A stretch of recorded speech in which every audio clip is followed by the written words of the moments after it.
ದಕ್ಷಿಣ ಕನ್ನಡ ಜಿಲ್ಲೆಗೆ ಜಿಲ್ಲಾ ವರದಿ ಪ್ರಕಾರ ಶನಿವಾರ ಬೈಯಾಗ ಮುಪ್ಪ ಕೊರೋನಾ ಕೇಸ್ ದಾಖಲಾತದು. ಇಂದೇಟಿ 25 ಜನ ಸೌದಿರ್ದು 5 ಜನ ಮುಂಬೈದು ಬರ್ತದೆ 30 ಜನರ ಕ್ವಾರಂಟೈನ್ ಇತ್ತಿನಕರು. ಅಂಚನೆ ಶನಿವಾರ ಬೈಯಾಗ 17 ಜನ ಚಿಕಿತ್ಸೆಯನ್ನು ಪೂರೈಸಾದ ಬಿಡುಗಡೆ ಆಗ್ತಿದ್ರು. ಇತ್ತೆ ಒಟ್ಟು 117 ಜನ ಸಕ್ರಿಯವಾದ ಚಿಕಿತ್ಸೆ ಪಡೆದರು. ಇಂದೇಟು 2 ಜನ ICU ಚಿಕಿತ್ಸೆ ಪಡೆಯುವುದಿಲ್ಲ.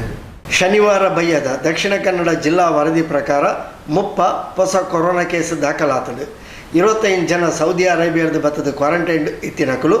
ಇಂದೆಟ್ಟು 1 ವರ್ಷದ 2 ಜೋಕುಲು 2 ವರ್ಷ 4 ವರ್ಷದ ಜೋಕುಲು ಉಲ್ಲೇರು. ಅಂಚನೆ 5 ಜನ ಮುಂಬೈದ ಬತ್ತದ ಕ್ವಾರಂಟೈನ್ ಇತ್ತಿನಕಲು. ಇಂದೆಟ್ಟಲ 1 ವರ್ಷ 4 ವರ್ಷದ 2 ಜೋಕುಲು ಉಲ್ಲೇರು. ಶನಿವಾರ ಬೈಯಾಗ 17 ಜನ ಚಿಕಿತ್ಸೆಯನ್ನು ಪೂರೈಸಾದ ಆಸ್ಪತ್ರೆಯಲ್ಲಿ ಬಿಡುಗಡೆ ಆತೇರು. ದಕ್ಷಿಣ ಕನ್ನಡ ಜಿಲ್ಲೆಡು ಒಟ್ಟು ಕೊರೋನಾ ಸೋಂಕಿತರ ಸಂಖ್ಯೆ 251. ಇಂದೆಟ್ಟು 146 ಜನ ಈತನೇಟ ಚಿಕಿತ್ಸೆಯನ್ನು ಪೂರೈಸಾದ ಬಿಡುಗಡೆ ಆತೇರು. ಇತ್ತೆ 117 ಜನ ಸಕ್ರಿಯವಾದ ಚಿಕಿತ್ಸೆಡು ಉಲ್ಲೇರು. ಇಂದೆಟ್ಟು 20 ವರ್ಷ ಬಕ 5 ವರ್ಷ ಪ್ರಾಯದ 2 ಆಂಜೋಲು ಅಧಿಕ ಮಧುಮೇಹ ರೋಗದ ಕಾರಣಡು ICU ಚಿಕಿತ್ಸೆ ಪಡೆಯುವುದಿಲ್ಲೇರು. ಅಂಕಿ ಅಂಶ ಪ್ರಕಾರ ಅರ್ಧರ್ಧಲ ಹೆಚ್ಚಿಗೆ ಜನ ಈತನೇಟ ಜಿಲ್ಲೆಡು ಗುಣ ಆತೇರು.